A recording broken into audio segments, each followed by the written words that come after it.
এই ভাইয়েরই channel 1 million subscriber. ভাইয়ের সাথে হাত মিলানোটাই তো বড় ব্যাপার। এই হাত আমি আর ধুবো না, সত্যি কথা। তোমাকে একটু ছোঁয়া লাগাই দেই, ছোঁয়া লাগায় না, ছোঁয়া লাগায়। এটা একদম নতুন কন্ডিশনে আছে। R15 মাত্র 6000 কিলোমিটার চলছে বাইকটা। ওরে ভাই, বিটো টায়ারের মোটামুটি ভালোই আছে, কিন্তু টায়ারটা কেন জানি ফুলে গেছে অনেকটা। এখন অনেকেই কি করে, টায়ারের বিট কাটে নাই। এই বিট কাটার ফলে কোন দিন যে ভাই চাঁদের দেশে চলে যেতে লাগবে ভাই। আমার ভিডিও 3-4 বার দেখা হয়। আহা ভাই, তাহলে তো আপনার সাথে আমার আগে হাত মিলানো দরকার। চশমাটা লাগাই, তারপর আগাই। তো গাইস, এই যে আমার জিক্সার মোনোটন বাইক, আর আমি এখন আছি হচ্ছে দিনাজপুর মেডিকেল কলেজের মাঠে, একদম গোল বারের সামনে। তো যে কারণে আমি এই জায়গায় দাঁড়াইলাম, আমি বাইকটা নিয়ে বের হওয়ার 20 মিনিট হয়েছে। হ্যাঁ, গেছিলাম একটা কাজে। তো হাইওয়ে দিয়ে রাইড করতে করতে আমি বাইকের একটা জিনিস খেয়াল করলাম, যে যখন বাইকটা আমি একটু বাঁকাবাকি করতেছি, হ্যাঁ মানে বাউলি মারার মতো করতেছি, তখন কেন জানি বাইকের হ্যান্ডেল খুবই কাঁপতেছে। হ্যাঁ, কয়েকদিন আগে আমি খেয়াল করছিলাম যে আমার বাইকের টায়ার নষ্ট হয়ে গেছে, হ্যাঁ কিছু কিছু জায়গা ফুলে গেছে। তো আজকেও যখন হ্যান্ডেল কাঁপাকাঁপিটা একটু বেশি করতেছে, তারপর ভাবলাম যে একটু দাঁড়ায় দেখি যে টায়ারের অবস্থাটা কেমন। তো এই যে দাঁড়ানোর পর আমি যেই জিনিসটা খেয়াল করলাম, সেটা হচ্ছে এই দেখেন, টায়ার একদম আলু হয়ে গেছে। এই জায়গাগুলা অনেকটা ফুলে গেছে রে ভাই। এই জায়গাটা আগে এত বেশি ছিল না, আগে জাস্ট 2টা জায়গায় একটু ফোলা ছিল, কিন্তু এখন একদম অনেক বেশি, অনেক জায়গায় ফুলে গেছে। হ্যাঁ, বিটো টায়ারের মোটামুটি ভালোই আছে, কিন্তু টায়ারটা কেন জানি ফুলে গেছে অনেকটা। তো এই যে এই জায়গাটা পুরোটা ফুলে গেছে, আর এই যে এই জায়গাটা ফুলে গেছে, তারপর এই যে নিচেও ফুলে গেছে, আল্লাহ এই সাইডটাও ফুলে গেছে। এরপর আরও আছে নাকি দেখি, মানে বেশ কয়েকটা জায়গা কিন্তু ফুলে গেছে। এই যে এই সাইডটা ফুলে গেছে। তো যত তাড়াতাড়ি সম্ভব আমাকে বাইকের এই টায়ারটা চেঞ্জ করে ফেলতে হবে। তো এখন যাচ্ছিলাম বাইকে তেল নিতে। তো ভাবলাম যে আপনাদের সাথে এই টায়ারের বিষয়টা নিয়ে একটু কথা বলি। তো চলেন এখন যেতে যেতে আপনাদের সাথে শেয়ার করি যে আসলে আমার বাইকের টায়ারের বিট থাকার পরেও টায়ার এভাবে ফুলে যাওয়ার কারণটা কি, টায়ারের মধ্যে আলু বের হওয়ার কারণটা কি।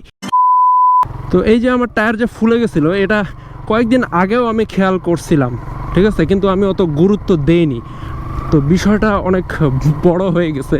আজকে যখন বাইক রাইড করার সময় বাইকের হ্যান্ডেলটা একটু বেশি কাঁপাকাঁপি করতেছিল, তখন বুঝলাম যে না, আসলে টায়ারেরই হয়তো সমস্যা।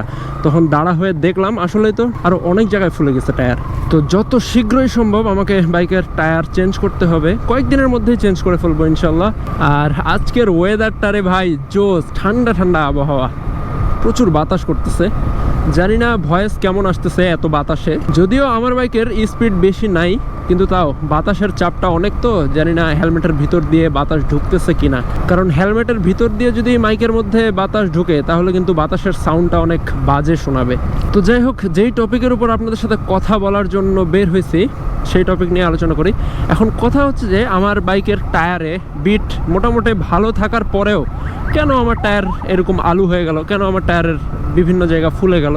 তো আমার মতে টায়ারের এই সমস্যাটা হওয়ার মূল কারণ হচ্ছে যে আমি বাইকটাকে না খুব রোদের মধ্যে রাখছিলাম। এই কয়েকদিন আগে তো দিনাজপুরে প্রচুর গরম গেল, তো আমি প্রাইভেট পড়াইতে যাচ্ছিলাম 2 জায়গায়। তো বাইক রাখছিলাম হচ্ছে বাসার বাহিরে, একদম রোদের মধ্যে। আমি যখন প্রাইভেট পড়াতে যাই, আমি যাই একটু সকালের দিকে, সেই সময় এক জায়গায় ছায়া থাকে, ওই ছায়ার কারণে আমি ওই জায়গায় বাইক রাখি। দুপুরে আসে দেখি যে ওই জায়গায় রোদ পড়ছে, মানে দুপুরে ধরে সূর্যটা অন্য দিকে চলে যায়, তখন ওই জায়গাটায় রোদ পড়ে। তো আমার বাইকটা পুরা 1 ঘন্টার মতো রোদের মধ্যে থাকে। তো আমার মতে বাইকটা রোদে রাখার কারণেই কিন্তু এই সমস্যাটা হয়েছে। এখন আর কোনো উপায় নাই, এই টায়ারটা আমাকে চেঞ্জ করতেই হবে, কারণ টায়ার যদি একবার ক্ষয় হয়ে যায়, একবার ফুলে যায়, তাহলে সেই টায়ার ঠিক করার আর কোনো উপায় থাকে না, সেই টায়ারটা আপনাকে চেঞ্জ করতেই হবে। এখন অনেকেই কি করে যে টায়ার যদি একবার, মনে করেন যে একটা নতুন টায়ার কিনলো, কেনার পর ওই টায়ারটার যখন বিট একদম ক্ষয় হয়ে যাবে, টায়ারটা যখন ক্ষয় হয়ে যাবে, তখন মানুষ দোকানে নিয়ে যায়, যেখানে টায়ারের বিট কাটে, ওই দোকানে নিয়ে যায় টায়ারের বিট কাটে নেয়। 100 টাকা 150 টাকা দিয়ে টায়ারে বিট কাটে নেয়, যেটা একদমই ঠিক না। টায়ারে বিট কাটা একদমই ঠিক না। এই বিট কাটার ফলে কোন দিন যে ভাই চাঁদের দেশে চলে যেতে লাগবে ভাই। কারণ টায়ার যখন ক্ষয় হয়ে যায় আপনার, তখন তো টায়ারের আবরণটাও অনেক পাতলা হয়ে যায়, তাই না? সেইটার উপরেও যদি আপনি আরও পাতলা করে বিট কাটেন, তাহলে ভাবেন ওই টায়ারের কি অবস্থা হইতে পারে। টায়ারে তো আর কিছুই থাকলো না, তাইলে টায়ারে শুধু চামড়া লাগে থাকবে। আর ওই চামড়ার উপর দিয়ে যদি আপনি চালান তাহলে যখন তখন দুর্ঘটনা ঘটতে পারে ভাই। সেজন্য টায়ার ক্ষয় হয়ে গেলে সাথে সাথে চেঞ্জ করাটাই বেটার। তো যাই হোক, পেট্রোল পাম্পে আমি চলে আসছি। গাইস, আমি একটা সুন্দর পোস্টার দেখতে পাচ্ছি, ব্যানার দেখতে পাচ্ছি, যেখানে কি লেখা আছে জানেন? চলেন একটু সামনে যাই। সিয়াম ফিলিংস স্টেশন, হেলমেট নাই তো তেল নাই। অকটেন কোনটা? এটা অকটেন ভাইয়া? চলেন গাইস, তেল নেওয়া শেষ। আর দেখছেন এই যে তেল নাই, এই সরি হেলমেট নাই, তেলও নাই, এটা শুরু হয়ে গেছে কিন্তু সব জায়গায়। তো আপনারা তেল নিতে হলে অবশ্যই হেলমেট পরে আসবেন তেল নিতে। এই যে এই আইনটা করা হয়েছে না, যে হেলমেট ছাড়া তেল দিবে না, আমার মতে এইটা একদম বেস্ট আইন করা হয়েছে, এইটা যে হেলমেট ছাড়া তেল দিবে না। এখন যারা হেলমেট ছাড়া বেড়ায় ওরাও বাধ্য হয়ে হেলমেট পরবে। আর আরেকটা কথা ভাই, আপনারা শুধু এই কারণে কেন হেলমেট পরবেন যে সার্জেন্ট পুলিশ আমাকে মামলা দিবে হেলমেট ছাড়া আটকাইলে, এই কারণে আমি হেলমেট পরবো। তারপর হেলমেট ছাড়া যেহেতু তেল দিচ্ছে না, তো হেলমেট পরে যাই তেল নিতে, এই সব কারণে কেন আপনি হেলমেট পরতে বাধ্য হবেন? আপনি হেলমেট পরবেন নিজের সেফটির জন্য, ঠিক আছে না? মাথাটাকে কিভাবে বাঁচাবেন দুর্ঘটনার হাত থেকে, সেই জন্য আপনি হেলমেট পরবেন। আপনি কেন সার্জেন্ট পুলিশের ভয়ে, তারপর তেল দিবে না দেখে, এইগুলা কারণে কেন হেলমেট পরবেন? ওরে ভাই, ভাই রে ভাই, শাই করে গেল, শাই করে। গাইস, এখন যাচ্ছি আমি একটা আমার ফ্রেন্ডকে ডাক দিতে। ওই যে গুড ফরবি নিয়ে যেই ভিডিওটা বানাইছিলাম না আমি, ওই ফ্রেন্ডটাকে নিতে যাচ্ছি একটু। ওকে নিয়ে তারপর আড্ডাখানায় যাব আমাদের। গাইস, আমি একটু বাসায় গেছিলাম ফ্রেশ হইতে, আর একটা খবর পাইলাম এখন। দাঁড়ান, বলতেছি খবরটা।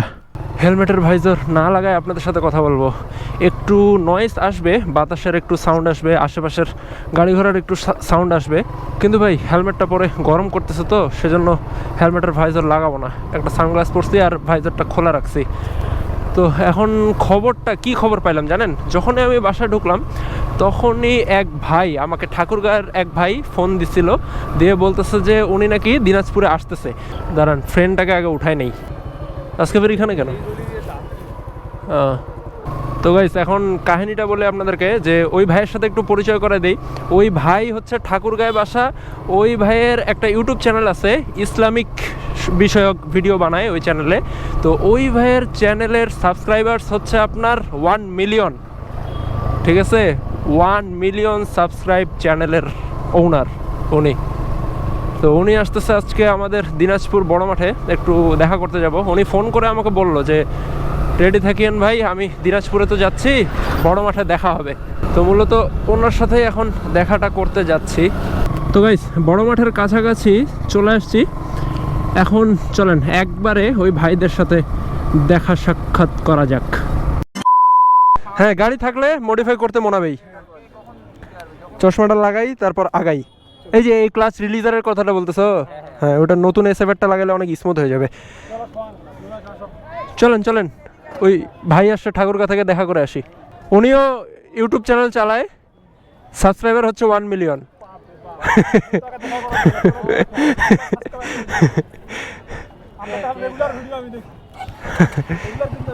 আমার ভিডিও দেখবেন ভাই, ঠিক আছে? দেখলেই লাভ। 3-4 বার দেখা হয়। আহা ভাই, তাহলে তো আপনার সাথে আমার আগে হাত মিলানো দরকার। এই পিছন দিক দিয়ে সোহান, চলো। এই তো ভাইয়া, আলহামদুলিল্লাহ, কেমন আছো? আসসালামু আলাইকুম, কি খবর ভাই? পরিচিত হন, এই যে আমাদের মাসুদ ভাই ঠাকুরগাঁ থেকে আসছে। হ্যাঁ, এই ভাইয়েরই চ্যানেল 1 মিলিয়ন সাবস্ক্রাইবার। ভাইয়ের সাথে হাত মিলানোটাই তো বড় ব্যাপার। এই হাত আমি আর ধুবো না, সত্যি কথা। তোমাকে একটু ছোঁয়া লাগাই দেই। ছোঁয়া লাগায় না, ছোঁয়া লাগায়। তো ভাই মূলত আসছে হচ্ছে এই যে এই R15টা সেল দেওয়ার জন্য দিনাজপুরে, ঠিক আছে? এটা একদম নতুন কন্ডিশনে আছে। R15টা মাত্র 6000 কিলোমিটার চলছে বাইকটা। তো ওনার দিনাজপুরে আসার উদ্দেশ্য হচ্ছে এই বাইকটা সেল দেওয়ার জন্য। তো ভাই, আমার চ্যানেল কবে হবে 1 মিলিয়ন? সব উপরওয়ালার ইচ্ছা নাকি? ইনশাল্লাহ আসতেছি, এখনই আসতেছি। তো গাইস, এই যে R15টা, এটার ওডোমিটার দেখেন 6263, মানে বাইকটা নতুন শোরুম থেকে নেওয়া হয়েছিল বাইকটা বেশি চালানো হয় নাই, অরিজিনালি 6263 কিলোমিটার চালানো হয়েছে, তারপর সেল দিয়ে দিচ্ছে ভাই। তো আমি একটু ট্রায়াল দেওয়ার জন্য বের হইলাম বাইকটা নিয়ে। তো আমার কাছে নতুন বাইকের আর কন্ডিশন কেমন, অবভিয়াসলি ভালোই হবে, বাইক তো চালায় নাই বেশি, কিন্তু বাইক আরও ফ্রি হবে। নতুন অবস্থায় বাইকটা একটু জাম জাম লাগতেছে আমার কাছে, কিন্তু বাইক আরও ফ্রি হবে। আমি যে V3টা চালাই, ওই V3 কিন্তু আপনার অনেক বেশি ফ্রি, ওটার মতো এই V3 ফ্রি না। আপনার আমানত মালটা কেমন আছে সেটা বলো দেখি। আমি এটা বুঝতে পারছি যে বাইক নতুন অবস্থায় আছে, এটা একদম বোঝা যাচ্ছে। আজান দিয়ে দিচ্ছে। ভাইয়া ভিডিও করছো না করো নাই? করছি অবশ্যই করছি। আর গাড়িটা নেও ভাইয়া, গাড়িটা নেওয়ার পর আরেকটা ভিডিও হবে, বুঝছো, ইনশাল্লাহ। তো ভাইয়া মাঠের দিকে আগাইলাম, ফোন দিবেন আমাকে একটু, ঠিক আছে? দেখা হবে।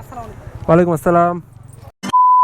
আমি কি কারণে বের হয়েছি দেখো, দেখো আমার টায়ারের অবস্থা দেখছো, ফুলে গেছে না? এটা শেষ তো, শেষ, এটা শেষ, এটা টেম্পার শেষ। এই যে এখানে ফুলছে, এই যে নিচে ফুলছে। এটা যখন তখন বাস্ট হবে। তো গাইস, এই যে দেখতেই পাচ্ছেন, গল্প করতে করতে আর আড্ডা দিতে দিতে একদম সন্ধ্যায় হয়ে গেছে, মানে রাতই হয়ে গেছে। এখন সময় হচ্ছে 7:35 আর আমি আগাচ্ছি বাসার দিকে। তো আজকের ব্লগটা এখানেই শেষ করতে হবে, আবার দেখা হবে আপনাদের সাথে নেক্সট ব্লগে কোনো এক টপিকের উপর।